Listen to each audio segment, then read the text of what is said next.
Ginsuspenderhan Eastern Samar National Comprehensive High School din hihaburongan an klase yana nga aga dara inihin ginaaligar nga bomb ngan gun threat.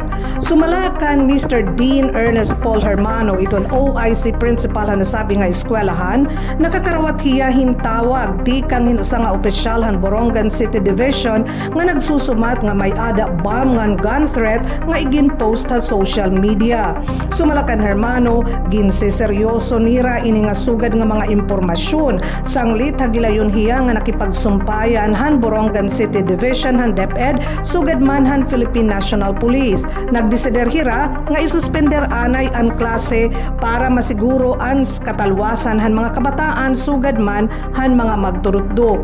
Hagilayon naman nga ginios ang Borongan City Police Station nga nagdumara hin security sweep sanglit pasado alas 8 ira iging deklarar nga clear o malinis na o waray na ano pa man nga tarhog nga daan seguridad ha eskwelahan.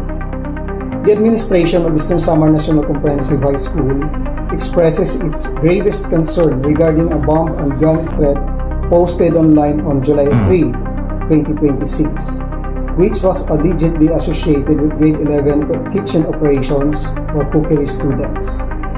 To guarantee the safety and security of our students, faculty, and staff, the Office of the Officer in Charge, me, immediately ordered the suspension of classes upon the recommendation of the Borongan City Police Station.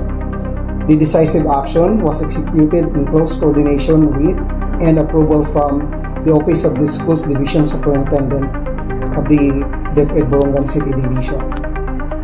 Giniimbestigar naman han pulis ang mga suspects nga mga minor de edad.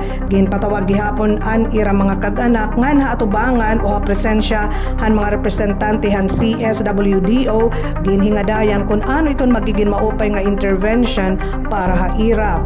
Kasumpay hini nananawagan naman hi Mr. Hermano hangatanan nga mga kag-anak nga pag-atamanon ngan pagtagdon hin maupay iton ira mga kabataan.